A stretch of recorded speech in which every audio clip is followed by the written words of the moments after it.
Welcome back, ladies and gentlemen. You're watching India Tonight with me, Suvita Kareer. And our top story tonight, while the stage is set for a mega clash in the heart of the nation, that is Delhi, the Election Commission has just announced the dates. Delhiites will be voting on February the 5th and the votes will be counted on February the 8th. And with that, the battle lines are drawn, a high-stakes showdown between the Aam Aadmi Party and the BJP, and along with that, the Congress Party. But more than these political parties, this election is about the brand value of two of India's most influential leaders. That is Prime Minister Narendra Modi and former Delhi Chief Minister Arvind Kejriwal. Arvind Kejriwal's Aam Aadmi Party is facing its toughest election battle till date due to corruption charges that have been levelled against him.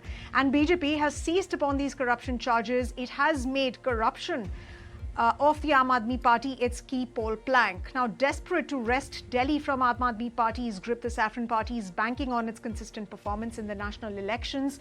The Congress Party, which is the third corner in this three-cornered fight, which ruled the national capital for 15 long years under Sheila Dikshit, is now struggling to make its presence felt. The big question hence is, and the very obvious question, who will win Delhi's dangal? But before we go on to that discussion with our guests who are joining us tonight, let's take a look at some political reactions that are coming in. आज ही चुनाव की घोषणा हुई है। 5 फरवरी को दिल्ली में चुनाव है।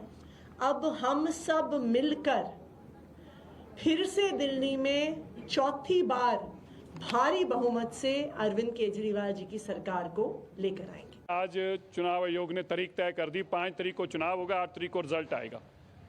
8 तारीख यह भी तय है कि अब अरविंद केजरीवाल जी का दिल्ली से प्रस्थान होगा। दिल्ली अब दोबारा से खुशहाल बनेगी, दिल्ली स्वच्छ होगी, दिल्ली के अंदर आम आदमी पार्टी की सरकार जाएगी और भाजपा की सरकार आएगी। मुझे खुशी है कि लोकतंत्र के सबसे बड़े पर्व चुनाव की घोषणा हो चुकी है दिल्ली में और 5 तारीख को ये चुनाव होने जा रहे हैं। 5 तारीख को निसंदेह वो दिन होगा जब दिल्ली की जनता एक बदलाव के लिए, एक बड़े बदलाव के लिए वोट करेगी। All right, some critical questions being asked there. Delhi se Aam Aadmi Party ka prasthan hoga. Well, that's also something that we are asking right here on India Tonight. And to discuss that and more, we're now joined by Nirja Chaudhary, journalist and political commentator, and Madhavan Narayanan, senior journalist. Thank you very much, ma'am and sir, for joining us here on ET Now. Let me come to you first, ma'am. Now, of course, the battle, this is a high-stakes battle this time around for both the BJP and the Aam Aadmi Party. But can the BJP build on the momentum of general elections and, of course, what it did, its stellar performance in Haryana and Maharashtra elections? Can it repeat that? Well, that is the big question that hangs out there. Certainly, the face-off is between BJP and the Aam Aadmi Party. The Congress is going to be a vote cutter, vote katua as they call it. And if the Congress begins to revive its problems for Kejriwal, if the Congress remains where it was last time, then Kejriwal seems to be ahead, even though I must say this time, the BJP is much better placed than it was in the last 2 elections. So, yes, in terms of whether, in national elections, the BJP has swept Delhi always in the last few elections. When it comes to the assembly elections and people have to choose who will rule Delhi, they have opted for Arvind Kejriwal. And this time, if he wins, he'll be the 4th time chief minister, which is a big thing to happen, which will mean that he will also begin to be taken seriously for a national role, even though his government is only there in Punjab and Delhi. But then he will have a role to play in the India bloc. He will give an impetus to Mamata Banerjee's claim for leadership of the India bloc, which has been backed by all the regional satraps. And that will be to the disadvantage of the Congress Party. So we will have ramifications for the India bloc and the opposition's role in this coming year. It will also, of course, have huge ramifications for Kejriwal and his party, because for him, it is high-stake battle. BJP can afford to lose this Delhi election, and yet it will continue. Absolutely. Congress can also afford to lose this election. But for Kejriwal, if he loses this election, it will mean an erosion of his party. It may mean a splintering of his party as the others begin to eye it and poach on his numbers. And therefore, the trajectory of the Aam Aadmi Party will become very different, and also of Arvind Kejriwal personally. Absolutely. So high-stake battle for Arvind Kejriwal and a face-off between BJP and Aam Aadmi Party, as of now, Kejriwal is ahead because he has a hold amongst the poorer sections and the Jhuggi Jhopdi dwellers for his Right. delivery.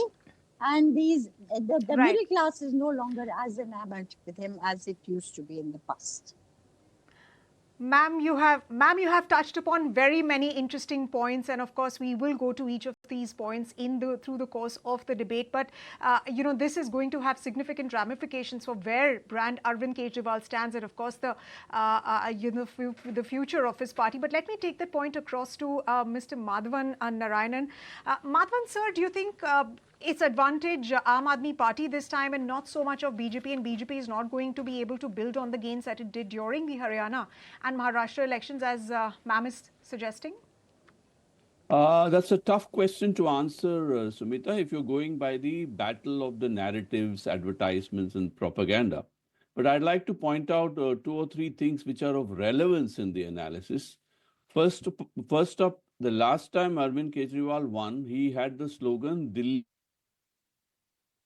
mein to Kejriwal, which means that we are ready to please, we don't mind if you vote BJP at the national level, but it's got to be Aam Aadmi Party.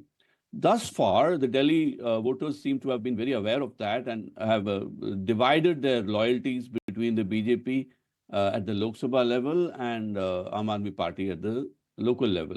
This time, the BJP is completely, totally, as a matter of prestige, taken a bitter campaign. They have left absolutely no, stone unturned. I hate that cliche, but it's highly relevant this time.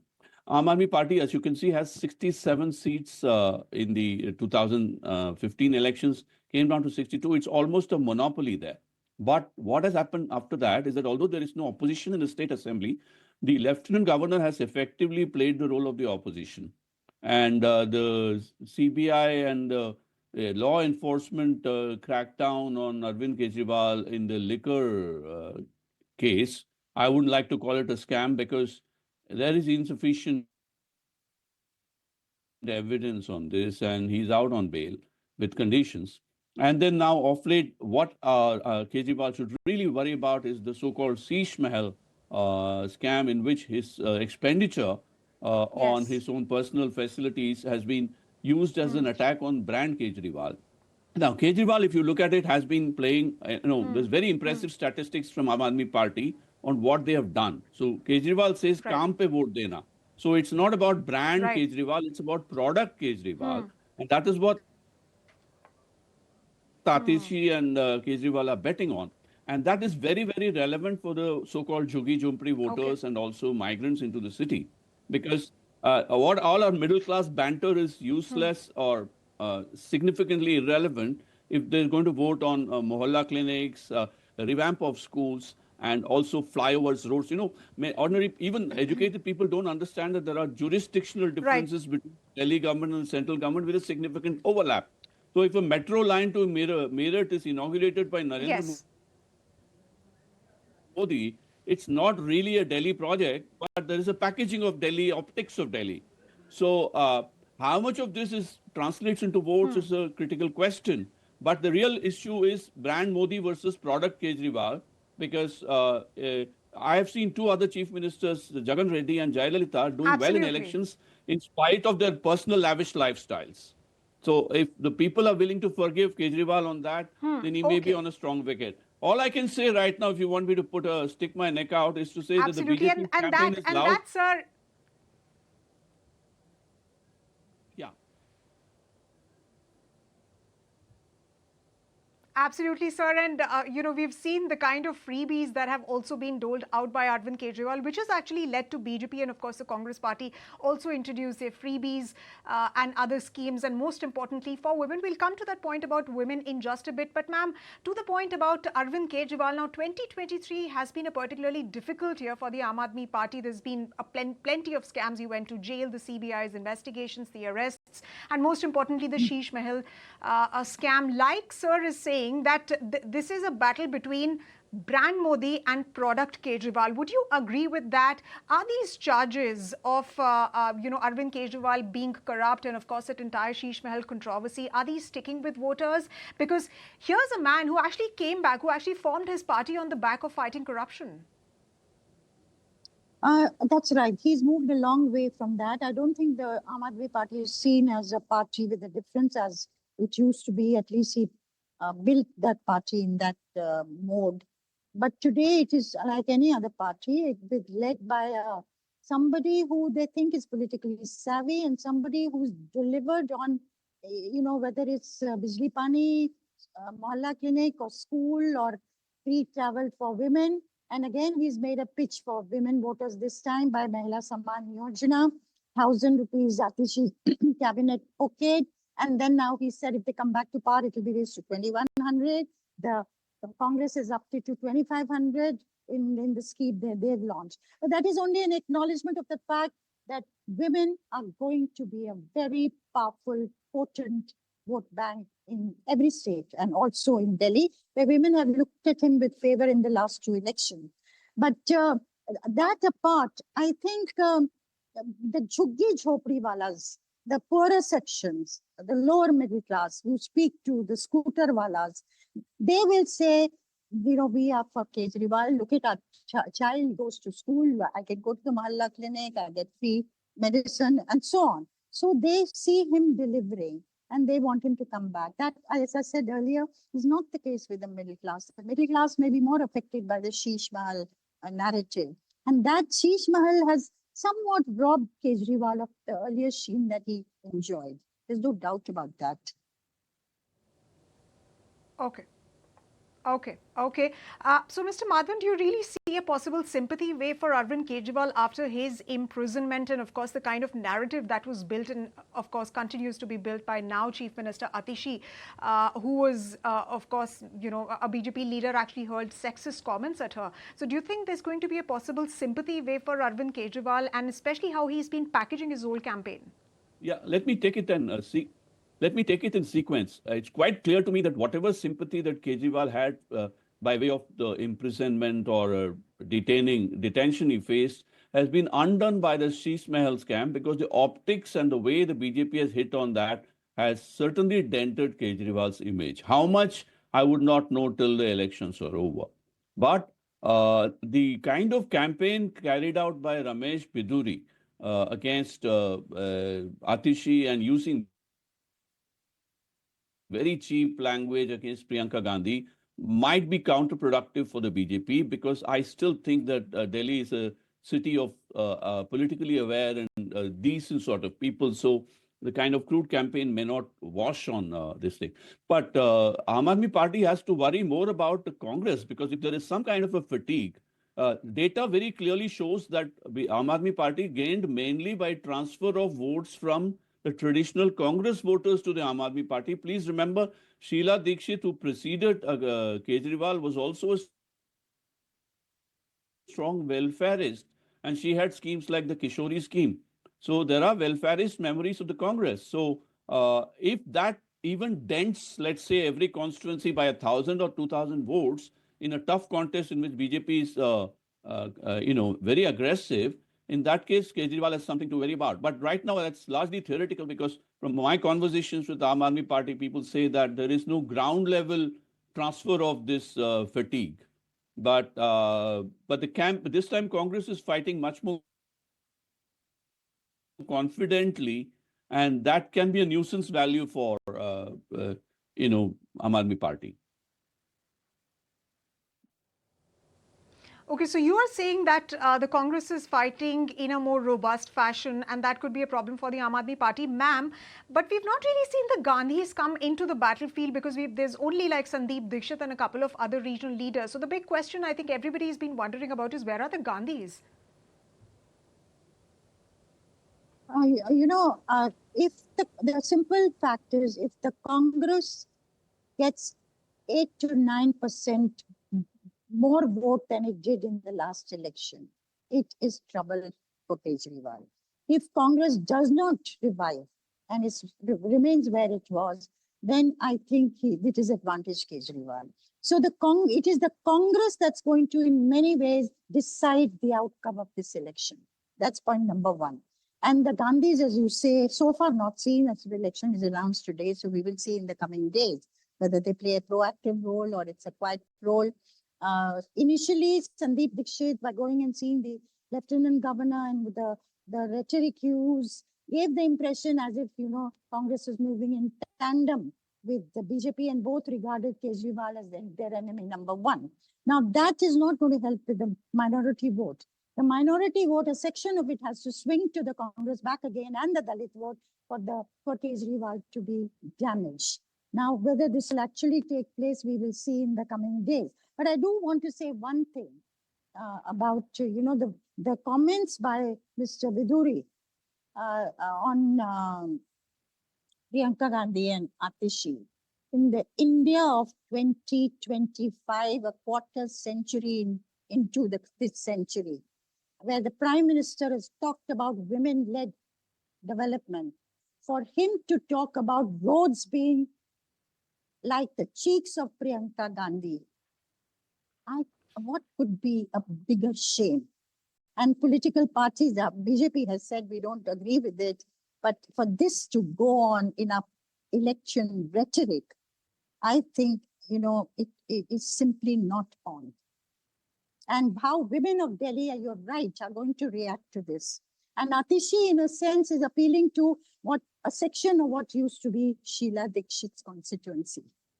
How much she'll succeed, I don't know. But Absolutely. Women, as I said earlier, they are very important. They're a growing constituency. No party can afford to ignore. And that doesn't mean ignoring in terms of giving them braveries and money. That also means giving them the respect that is due to them. That you walk the talk, of course, when you have, like ma'am, you rightly said, you have the Prime Minister actually coming out with Ladki Behan scheme and of course several other schemes in several other states. Here you have Ramesh Babu actually saying what he does and he gets away with it. So of course, all of us are also wondering, is there going to be any action on Ramesh Babu or not, given that it is coming from a party which has been attacking Priyanka Gandhi on Ladki Hoon, Lad Sakti Hoon campaign and of course has been standing up for women and their issues. Let me come to you, Mr. Narayan. Now, Mahila, Muslim and middle class, we've also been speaking to several other experts and they say that these are the three cards that are stacked up for the BJP and the Aam Aadmi Party.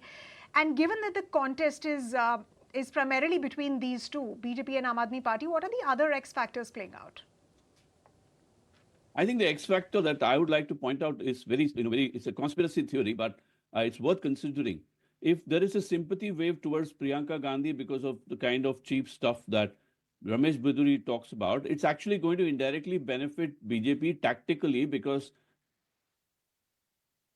that will be a shift perhaps towards Congress from Aam Aadmi Party. I don't know. This is just because there is so much of tactical issues involved in Delhi elections that I'm just doing some loud thinking on this. But having said that, the X factor could be the infrastructure story that Narendra Modi is telling Delhi's voters, and also the fact that there is a fiscal problem in Punjab, therefore the Aam Aadmi Party cannot deliver on its promises in Delhi. It's a long shot, but if people buy into this story that, Modi's infrastructure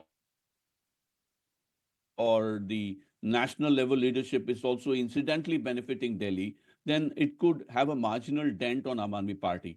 But in spite of all the difficulties, I feel the ground level work and the energy exhibited by the Aam Aadmi Party's average worker has been so high over the past 10 years, and it's still, the morale is very high. I still think that it's got an advantage, Aam Aadmi Party, though there is definitely going to be a relative swing back or a pushback this time. Okay, Mr. Narayan, one final question, ma'am. I'll come to you for that before we wrap up this show. I think everybody's just been wondering, why has the BJP really not revealed their CM face candidate? Why is it that they've not really groomed somebody or named any leader for Delhi elections as a chief ministerial candidate? Many people are asking this question. Why is it that the BJP sweeps Delhi when it's a national election, which means under the leadership of Prime Minister Narendra Modi, who they favor, And why is it that Aam Aadmi Party sweeps when it comes to the state election?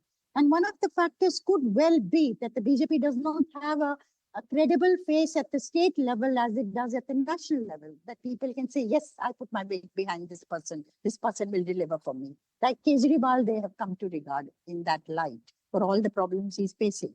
So I think the lack of a credible face in Delhi is one factor where the BJP loses out when it comes to the state election. Right, ma'am. So that's one area where the BJP is losing out, but several other factors are, of course, aiding the party's march. All right, let me come to you, Mr. Madhavan. I'm being told that you want to make a point. Quickly make a point, and then we'll wrap the show. Yeah, actually, it's important to remember that the BJP has only Manoj Tiwari as its face. I just cannot imagine that man handling any files or issues with an administrative talent of the kind that an IITian like Arvind Kejriwal or an Oxford-educated Atishi can handle. So there's a setback. Kailash Gehlot, who's defected from the Aam Aadmi Party, is actually a competent man. But can they have the chief minister as somebody who was in the other party only 6 months ago? It's an embarrassing situation for the BJP.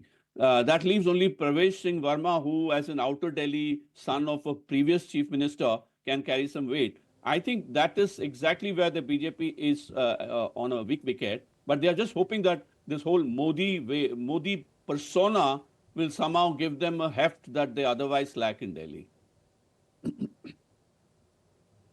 We'll have to see, sir. We'll have to see whether that works or not. Of course, in the general elections, that has worked, of course. But whether it will work or not in the assembly elections, that is something that we'll be keenly waiting for. But definitely, this Delhi assembly election is a referendum on Arvind Kejriwal. This is going to be a make or break election for him. On that note, thank you very much, ma'am and sir, for joining us here on ET Now and decoding what's going to happen in Delhi assembly elections. And ladies and gentlemen, it's time's up from us right here on India Tonight. Hope you like the show as much as we did putting it together for you. Goodbye and thanks very much for staying with us.